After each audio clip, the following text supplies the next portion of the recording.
Hello, everyone, and welcome to our virtual health event with UC Health. My name is Hannah Strepfer, and I'm the event supervisor here with the Highlands Ranch Community Association. We are so excited that you took the time out of your evening to join us tonight to discuss exercise and aging. We are grateful to UC Health Highlands Ranch Hospital as a community partner and happy to host this wonderful event with their assistance. Before we get started, I would like to go over a few housekeeping items. We are recording this webinar, and the recording will be sent out via email by the end of the week. During this webinar, your microphones will be muted. To ask questions, please type them into the Q&A chat box. This can be found on your control panel on either the bottom or top of your screen.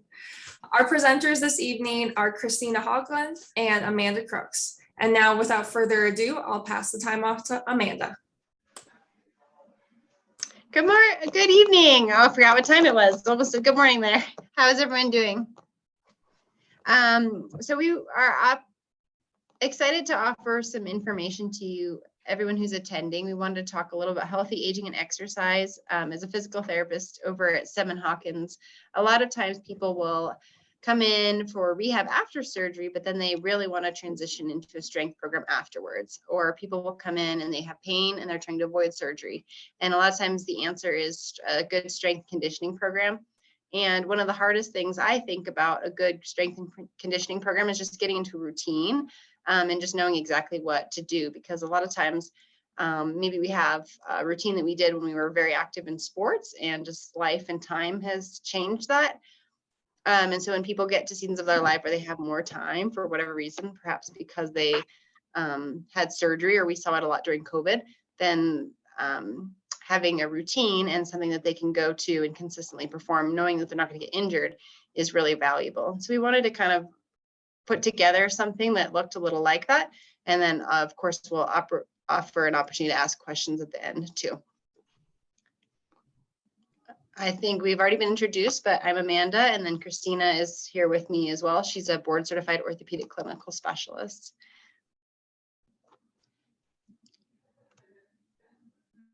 And I don't think I have access to the slides. There we go. So by the end of this presentation, we'd like participants to have a little better understanding of some age-specific guidelines for exercise, along with some examples of exercises. We'd like to discuss cardiovascular considerations, bone health considerations, how physical therapy can play a role in strength and conditioning, and then talk about some options for exercise programs that are already available in the community.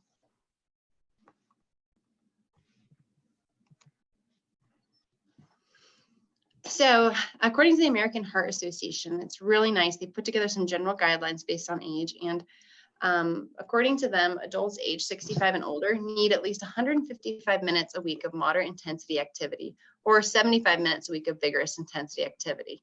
So vigorous intensity, we'll talk about that a little bit more, but in general, you can think about hiking, jogging, or if you're doing some type of running, I would even say something like tennis, depending on what level you're playing at, would fall in that more vigorous intensity running, or vigorous intensity exercise, excuse me. 2 days a week of strengthening exercises. I really like that number because I think a lot of times we think we need to be lifting weights, a lot of times, and twice a week is actually a lot more manageable than most people realize. Balance exercises are also very important. I personally do a lot of balance exercises. Some exercises have balance inherent in them. If you like to do yoga or Pilates, some of those exercises already incorporate a little bit of balance. But balance is shown to decrease fall risk, and that's for the general population as well as the aging. And according to these guidelines, you can also work up to an eventual 300 minutes of exercise per week, which again, sounds like a lot, but it depends on your goals. If you're really wanting to be active, it's possible and actually within the realm of professional recommendation. So here's what I was talking about. I don't know if you're familiar, but some people have seen this, some people may have not. But the RPE refers to rating of perceived exertion. It's really difficult sometimes to go off your heart rate. It's sometimes difficult to go off, well, how heavy do I lift? Those things can be very individual, and without having a personal trainer or physical therapist assess you and help you put together a program, sometimes you'll read online something referred to as the RPE scale. And this can be a really great way for you to determine that you're working hard enough to actually get stronger, as well as, okay, am I safe working at this intensity? And so as you can see from the slide, It starts with a rating of 6, which is really perceived as no exertion. So this might be a stretch. If you're stretching, you might be at an RPE of 6, and then it progresses all the way up to a 20. Pretty difficult to actually get to where you feel like you're maximally exerting yourself at a 20. That'd be almost like full out sprinting on the treadmill. But what can be done is kind of getting into that somewhat hard, and that falls more into that vigorous activity, even very hard, whereas the moderate would be the light or the somewhat hard.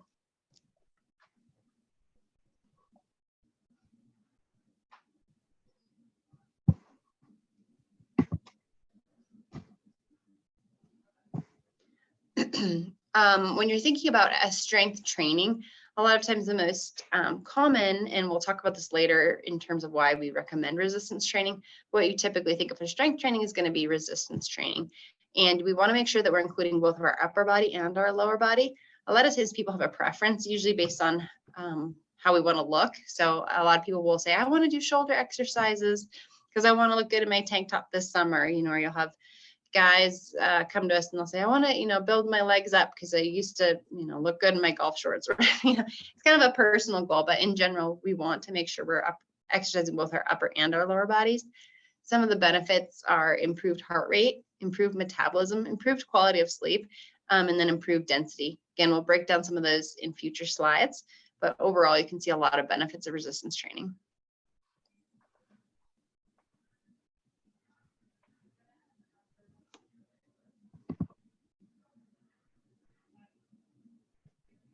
So here's some examples of some upper body exercises that are useful and work some of those big muscles that are required for functional strength as well as aesthetics. If you are trying to look a certain way, these will get you, help you with that. Each of these exercises, according to general strength parameters, repeating 3 sets of 8 to 10 repetitions. If you're just starting out exercising, I'd even say you could start with 2 sets of 8 to 10 repetitions, kind of see how your body adapts to that, and then you could increase to that 3rd set.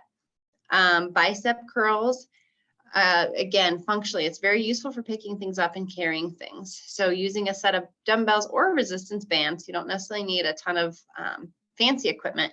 You're going to start with your elbows at your side and extend it, and then slowly bend your arms with your wrists moving upward towards your shoulders.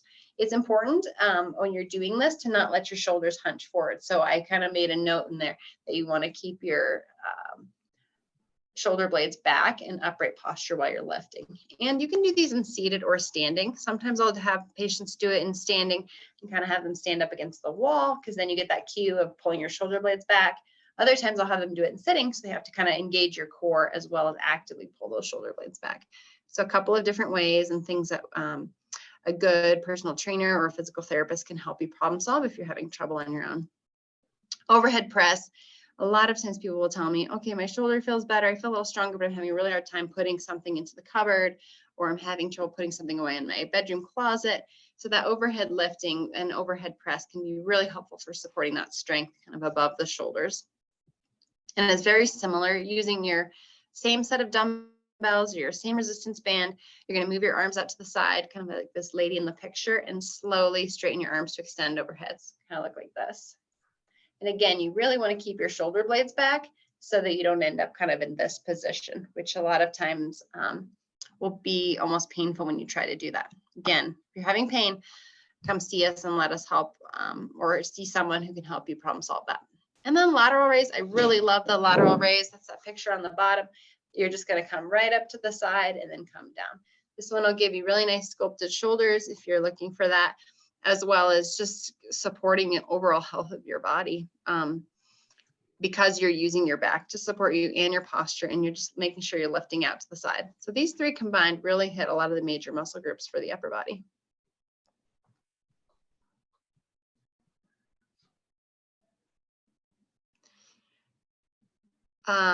For balance exercises, there are a few ways to do these. A lot of times I'll tell people, especially if you don't feel steady, you can stand next to a counter or a table to make sure you have something for balance with your hands.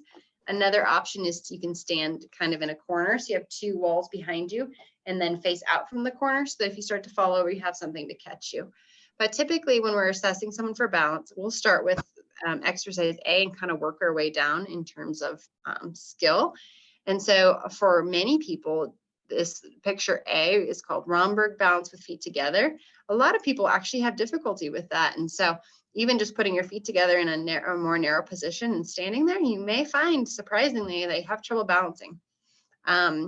Or I have people all the time say, actually, no, my balance is terrible. I knew this was going to be hard.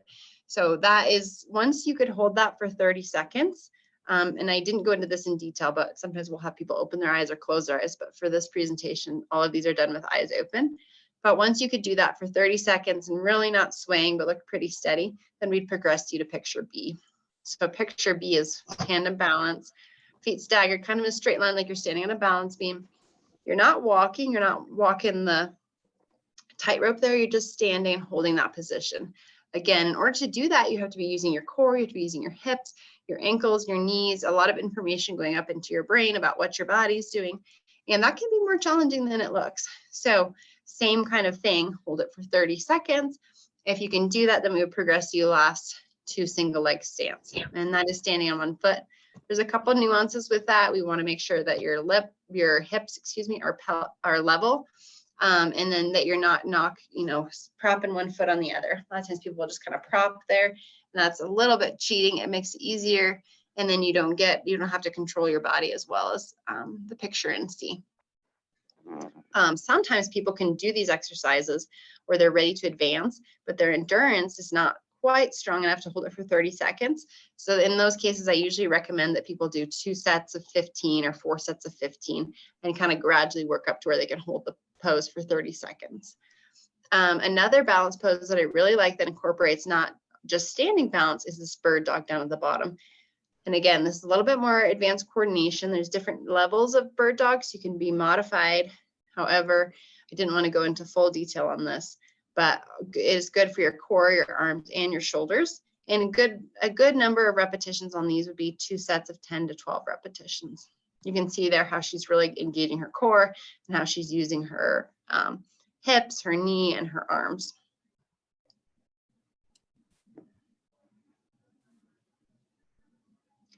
And then I didn't feel like it would be okay to go through the presentation and not discuss what shoes you're wearing. Shoes can be a big part of your fall risk. If you have unstable ankles, for example, yes, exercises and balance exercise would be a good option for you, but also just getting some shoes that are going to be sturdy and that have good traction.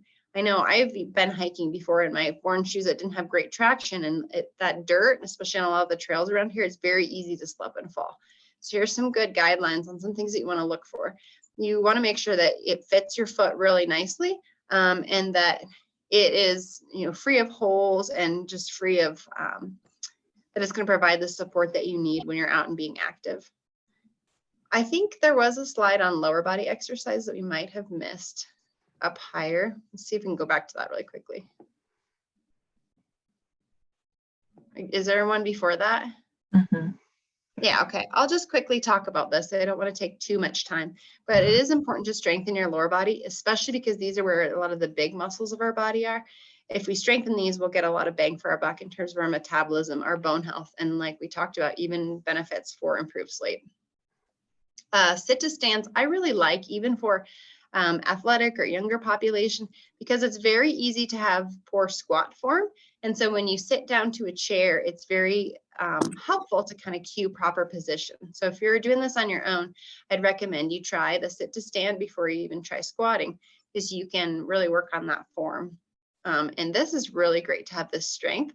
If you were to start to lose your balance or to fall and catch yourself, it's going to be really important that you have some of this lower body strength from these sit to stands. All of these are similar to our upper body exercises. You can repeat 3 sets of 8 to 10 repetitions consistently, again, twice a week, and you'll see benefits. Heel raises. So heel raises, we don't always realize, but when we're hiking or even just walking, we really use our, and if your calves are weak, that can translate all the way up to the chain. You can even get low back pain from having weak calves. So really important to strengthen these powerhouse muscles of our body. And you can do it as shown in this picture off of a ledge and kind of pushing up onto your toes, or you can even stand flat on the ground and use something for balance, the wall or the chair, and push up on your toes that way. pretty self-explanatory, just following the picture, and these can be progressed or regressed. But if you just start with body weight, 3 sets of 8 to 10, a couple times a week, again, the average person is going to see benefits from just following that plan. And then bridges I love because they really help make sure that you're engaging your glutes. Because we do so much sitting, because we do so much stair climbing and just moving forward in general, we have a tendency to be a little weaker in the muscles that are on the back of our body, or what we sometimes refer to as our posterior chain. And so the bridge is very important for helping keep your hips and your core strong and working some of those muscles on the back of your body. And you guys can refer to the slide if you want to go through these.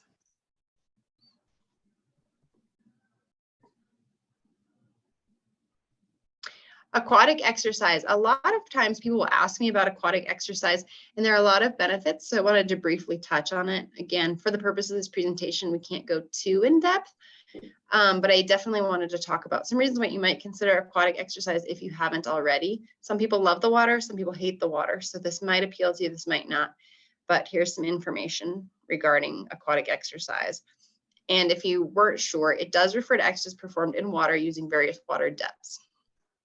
Some of the things that are unique to exercise in the water is its buoyancy. So it's easier to move and improve flexibility in the water, as well as it reduces the weight on joints. So if you're coming back from a surgery or you're trying to lose weight and you have pain, walking in the water can be a really great way to get your heart rate up, as well as doing exercise in the water. Your body sometimes can tolerate a little bit better. The water, as well as taking weight resistance, can add resistance. So when you're moving against the water, it causes you to have to work harder. So your heart rate goes up higher, as well as your muscles have to work harder. The coolness of the water can be very helpful for tired, sore joints and muscles, as well as it can help you not notice that you're sweating, your heart rate's up. So it can just keep you a little more comfortable when you're working hard. And then last but not least, the compression of the water. Again, if you've been in the water, you can almost picture it, just the feeling of that water kind of hugging those sore ankles or sore knees or sore hips or whatever. Just that compression can feel so nice on a sore and tired body.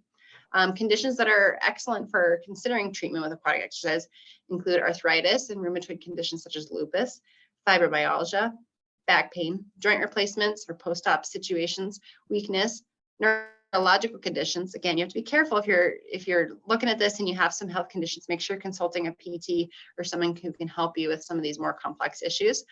But you can work on balance. And then, of course, as mentioned before, muscle and joint pain.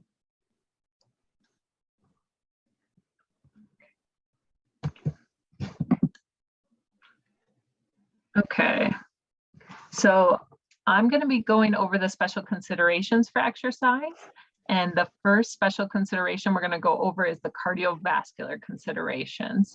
So the U.S. Department of Health and Human Services, Healthy People, came up with the initiative Healthy People 2030, which is to help prevent cardiovascular disease by controlling risk factors and helping people recognize these symptoms in a more timely manner. So these risk factors we wanted to list for you was age 55 years and older, family history, first degree relative with high blood pressure or high cholesterol, diabetes, type 1 or type 2, chronic kidney disease, obesity, metabolic syndrome, and then smoking. So I had to put on some that were unique to women because I am a women's health specialist, but cardiovascular disease is actually the leading cause of death in American women. And this is because our risk factors do go up as we reach menopause. So when we have menopause, we have a decrease in those sex hormones, and estrogen is cardioprotective. So this is not to scare people, but it's just to make us recognize that we need to start doing things earlier on in life to help. So we recognize our cardiovascular risk. So hysterectomy and oophorectomy, same thing. We have the decrease in sex hormones, oral contraception, premenstrual syndrome, and then pregnancy complications. So pregnancy complications could be anything from preeclampsia, preterm birth, gestational diabetes. So why is this important for this presentation? This is so important because we want people to be able to identify these and start to change. And one of the biggest things we could change is promoting a healthy lifestyle throughout our life and maintaining a healthy weight. So maintaining a healthy weight can reduce our cardiovascular risk up to 55%. With muscle strengthening, we can also improve that glycemic control in individuals with diabetes, and then possibly lower blood pressure too. So all sound good. And this is all from just being more active and more aware of our diet and our weight. The next special consideration we're going to go into is bone health. So Amanda started to touch on this with the exercises. So osteoporosis, a lot of us have heard that term before, and this affects 200 million people worldwide. So about 50% of Americans over 50 years old are at risk for osteoporotic fracture. And the most common sites for these are going to be in our hips, our forearms, and our spines. So if we can be in better shape, and even if we were to get a fracture, that's going to give us better long-term outcomes. So this puts a big strain on our healthcare system every year, and it's actually expected to continue to grow because of the aging population. What's happening with osteoporosis? We actually have an imbalance between bone resorption and bone formation. So our goal of exercise is we're putting a mechanical load through the bones to help promote that bone mass and improve that bone density. So what exercises should we begin to improve our bone health? So we already went over some of these, but weight-bearing exercises are a great place to begin. When we're doing weight-bearing exercises, such as walking and jogging, we're getting that mechanical load and telling the body to lay down more bone for the stresses we need for walking and jogging.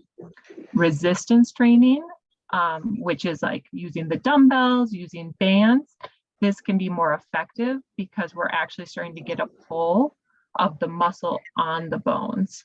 So that pull of the tendon on the bone, same thing, it stimulates to our body that we need more bone density to allow these exercises to happen. We're always going to say balance training because we need to reduce the risk of falls, to reduce that risk of osteoporotic fracture. And then postural exercises are very important as well, because if we're staying in a bad posture, we're going to be putting extra stresses through those weak bones. If we are diagnosed with osteoporosis or osteopenia, we really want to focus on back extensor training. So things that really promote that upright posture so that we're not getting all that stress from going forward. So this is where we say, if you're unsure where to begin, or maybe you got this diagnosis and you're a little bit fearful of movement because of that risk of fracture, this is when we would ask you to consult with your primary care provider and ask for a referral to physical therapy.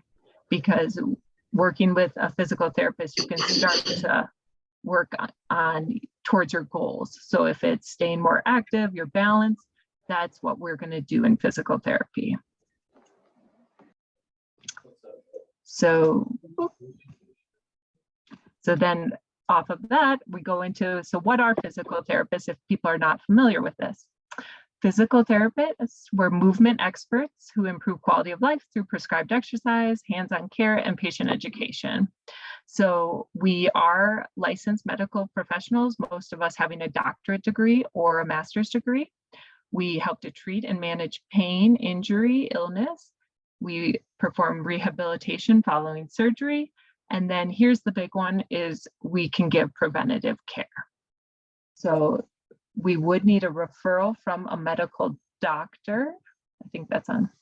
I just put this in there. This is actually where Amanda and I work out of, and it's very close to Highlands Ranch. So this is a great resource. We're an outpatient orthopedic clinic. We specialize in orthopedic conditions and sport injuries, but we have lots of different specialties in-house and a great group of orthopedic surgeons. So physical therapy, we do need a referral from a doctor, but that doctor could be a primary care or any other specialist. So if we're kind of thinking maybe physical therapy is not the route we need, maybe we just need somebody to kind of guide us in the direction. Most gyms are going to have personal trainers on staff. So if you belong to a gym, just ask them what kind of services are provided And a lot of times they'll actually give you a free consultation with a personal trainer and kind of just go over where do you want to get, what are your goals, and they would lay out like a basic program. Now, following up with them usually is out-of-pocket cost. And there's a couple ways you can do that. You can do one-on-one sessions where you work with the personal trainer alone and like specifically towards your goals. Or if you prefer more the social aspect of working out, you can always do group lessons where the personal trainer will match you with people of the same athletic abilities, and then you'll work as a group towards those goals. I always just tell my patients, really ask what's available at the gym, because sometimes they might even just have someone who can show you around and show you the different equipment and make sure you feel comfortable setting it up and doing it correctly so you don't injure yourself. Always got to put this in here. Same thing. I always tell anyone who has Medicare to look into Silver Sneakers, or through United Healthcare, it's called Renew Active. This is going to give you access to multiple local gyms, so they'll give you a free membership. And then if you're the type of person who likes to stay home and work out, they actually have a lot of on-demand videos available too. So I went onto their website and I just did a quick search of gyms that are, use Silver Sneakers. And these first 4 were the ones that came up: VASA, 24-hour, Lifetime, and all the local rec centers. So all great gyms. And then you can also go to some of these boutique gyms, Row House, Yoga 6, Cycle Bar, and they'll give you 4 classes per month for free. A lot of these classes usually run like $20 to $30 per class. So you're getting $100 to $120 free per month. So I always tell people definitely take advantage of that. All right, so some takeaways from what we just went over. Big thing, our goal for activity is going to be that 150 minutes per week of moderate physical activity, with mixing in 2 days of the strength or resistance training, and then incorporating that balance training. To reduce our cardiovascular disease, we want to be able to identify those risk factors that we went over and begin on changing the modifiable ones through exercise and diet. So we want to improve bone health by performing weight-bearing exercises, resistant exercises, if you feel comfortable. And then use your medical and rehab professionals in the area to develop exercise programs if you're unsure where to begin. And then lastly, identify those local resources, like we said, through the gyms, personal trainers to help stay active too. Our references, but so we'll open it up for any questions, I think, at this time. Yes, thank you, Amanda and Christina. Yes, we'll now go ahead and take some questions. Just a reminder, please type your questions into the Q&A chat box in your control panel. And I see we already do have a few questions. The first one is, do you need a referral if you're on Medicare? So if to see a physical therapist, you would need a referral if you have Medicare as an insurance. And as mentioned before, that could come from a primary care provider or an orthopedic specialist, whoever is treating you at the time. Okay. And a lot of physicians, when you do see a general, when you see a primary care, if you're just in for a general checkup, even if you don't feel like, oh, I need physical therapy, a lot of times if you bring it up and say, I'm wanting to support, my overall health, I want to decrease my balance, increase my balance, decrease my fall risk, I want to learn how to safely exercise. If you kind of bring up your interests, a lot of physicians are very supportive and really encourage you to be proactive. And so a lot of times they'll have no issues whatsoever referring you to see a physical therapist. If that's something, I recently had a patient, she had just been ill for a prolonged time and really felt deconditioned. And so the physician sent her into physical therapy just to help get her back to where she was before she got sick. That's good to know. Thank you. The next question we have is, will these slides be shared or will it just be the recording of the presentation? I'll answer that question. It's just the recording of the presentation. We won't be sending out the slide deck. The next question we have is, how long are physical therapy sessions typically? How long do they last? So a typical physical therapy session at our clinic is 45 minutes. So you would have to, if you know a clinic that you specifically want to go to, maybe just ask them when you're scheduling how long to expect to be there. But our typical appointments are 45 minutes. And on that initial evaluation, we're really going to be questioning you about your goals. What is your fitness like currently? Where would you like to be? Past medical history, and then we'll do an evaluation of how you're moving, your strength, and based on all of that, then we're going to give you exercises and things to start doing at home. I also want to point out, I brought up that slide about what to wear for just general exercise, but if you're coming in for physical therapy evaluation or for physical therapy treatment, you also want to make sure you wear a good pair of tennis shoes and maybe some shorts or a gym shirt or some pants that you can move in, just to make sure that you're prepared to exercise, depending on what your therapist recommends. Okay, great. The next question we have is, I have nerve damage on my L4, L5 nerve root and can't stand on my toes. I have balance issues. What alternative exercises to toe raises do you recommend? That's a really great question, and thank you. And I love, this is a perfect example of how a physical therapist can kind of help problem solve in the context of an existing medical, concern. This person saying that you have nerve damage, and have difficulty standing on their toes. So if you were in person, there's a few ways that we could try to modify it and see if you could perform the exercise in standing, but just with a little bit of a lean, or just by playing with this. But another alternative would be just using a resistance band and kind of pressing your toes into the resistance band and seeing if you can do that. A lot of times, if you can't fully lift the weight of your body, you can press against a resistance band. And it's similar, you're just getting that calf going, which is good for your circulation and good for walking and climbing stairs, quite a few functional things like we mentioned. Okay, great, thank you. And the next question I have for both of you is, are there any exercises that can help me with knees that give too much?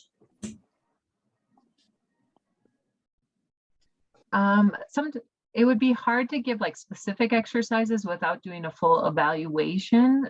So same thing, that would be helpful to come into PT, but kind of starting with maybe more of the laying down, like bridging or leg lifts, and then seeing how you progress from there. But if you're really like getting to a stop point, that's when, like as PTs, we always say like, it depends. So we need to be able to like see you and evaluate you before we give you something specifically to do.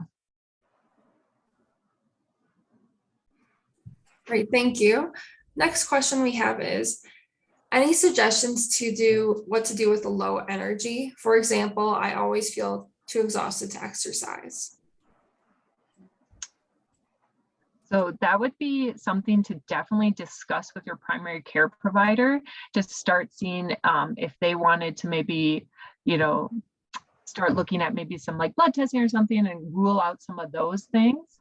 And then if it is coming back like, yes, our hormones look okay, all that looks okay, then maybe it is just getting some more education and like working with somebody one-on-one to get that motivation and kind of meet you where you are, right? So an exercise routine does not have to start at that 30 to 60 minutes at a time. If you can only give it 10 minutes in the day, that's what we want to like tailor it to. So this is where we really like to work one-on-one with the people. Yeah, I think that brings up an excellent point. And I talk with my patients all the time about this, is lots of things happen that cause us to be deconditioned. So it can be pain, it can be busy life, it can be a respiratory illness. But when you get deconditioned, unfortunately, it takes a lot longer to get in shape than it does to get out of shape. So sometimes you have to start with something really small and what often feels almost meaningless, where you're telling me to walk 5 minutes a day. But one, building the habit of exercise when you've been out of a little bit of that routine can be super helpful. And then clinically, we talk about, it's almost what we would refer to as sub-threshold exercise, where no, you're not necessarily even going to start to feel like you're getting in shape, but you are so deconditioned that you need to start there. And I think it really helps to have a cheerleader, and a therapist to kind of say, yes, you can, it feels silly to walk 10 minutes a day, but you got to do it. You got to do your balance exercise. and just help you realize that those little changes can really add up. Whereas if you're doing it on your own, I think it's human nature to get pretty quickly discouraged, especially if it's small things to get started. Great, thank you. That was a great answer. Next question. Do you both do dry needling? So how many sessions do you recommend to get relief? There are a lot of physicians or physical therapists at our clinic that do dry needling. Both myself and Amanda are included in that. And with the dry needling, like any treatment, it's really hard to say how many sessions to get better or how like feel a difference. But you know, each session, hopefully we're at least like making you feel better for at least a short period of time, and then each time like improving from there. And I always say in general, the first session, we take a look and see if it's indicated. If we think it'll really make a difference, then we go ahead and do it. Not everyone responds to dry needling. Some people respond fabulously. So as a client, it's really individualized. We'll help you talk through that. But I typically say to plan to do at least 2, maybe 3 sessions.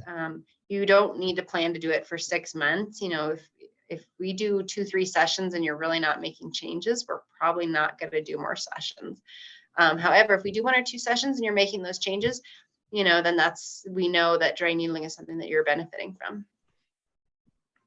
Great. And for those who don't know what dry needling is, can one of you please go over that briefly? Yeah, I'm tempted to make a bad joke and say I'll take a stab at it, but no. So dry needling, that's a great question. We get questions about that all the time. The other one people ask often is it like acupuncture?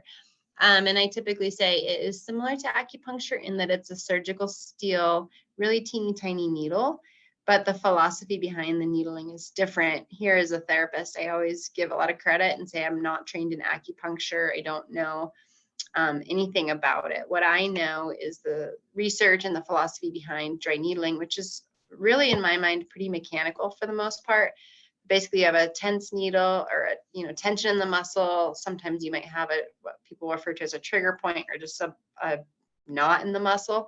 And versus working on it manually, we can go in with that needle. Of course, we clean the area. We can kind of go in with the needle and sort of get right to the issue. And sometimes you'll have instant pain relief. A lot of times you'll have increased range of motion. And the adverse effects or the potential side effects are really, we'll talk through that if you're a candidate for it. But they really, a lot of times the risks in my mind don't outweigh the benefits. And so again, as a clinician, if I meet someone and I really think they're going to benefit from it, then I'm going to advocate and try to help them at least consider it. And if they're like, no, absolutely not, then we do, of course, have alternatives. We can do massage, we can do stretching. There are always things we can discuss. It's always your choice to seek dry needling or not. Awesome, thank you. And do you know, does Medicare cover dry needling? They do cover a select, or go ahead, Christina. Oh, no, that's okay. Yeah, finish. They do cover a select. We have a form that we can fill out and they will cover a select number of visits for dry needling. Okay, great, thank you. And next question, would you recommend chiropractic care? So I think that's just with like any physical therapist, personal trainer, like we discussed, just finding people that you're comfortable working with and making sure that they're meeting you where you are right now and discussing your goals and really trying to achieve those goals. So if you have a chiropractor that you work with and you're comfortable and you feel like it's helping you get better and move to more of a healthy, like active lifestyle, then that could be a great asset as well. Mm-hmm. Awesome, thank you. Next question. I can't sit too long because I have low back pain. Are there any specific exercises that can help me sit longer with less pain? That sounds like that's a good example of something that's pretty specialized. So when I see someone who has low back pain, I'm going to look at all the ways that they move or don't potentially move, if they're restricted in a particular area. And then I'm going to give them a really specific exercise program to address those individual impairments. And so absolutely, low back pain is something that we treat, and it can be treated very effectively with a combination of, things like manual therapy, dry needling, joint adjustment, and ultimately exercise, even including if, we talked a little about deconditioning. So sometimes even just getting back into shape overall, your whole body can improve low back pain. Awesome, thank you. And it looks like we've answered all of the questions here. Thank you everyone for all of your amazing questions. Friendly reminder, this webinar has been recorded and we will be sending it out via email by the end of the week. Thank you again to UC Health for giving us the opportunity to learn about exercise and aging. And thank you to all of those who joined us tonight. This is the last one in this series of UC Health webinars. We'll be picking them back up in September. So stay tuned via email. We'll give you some updates there. Thank you again for joining us, and we hope you have a great rest of your night. Thank you. Thanks for coming, everyone.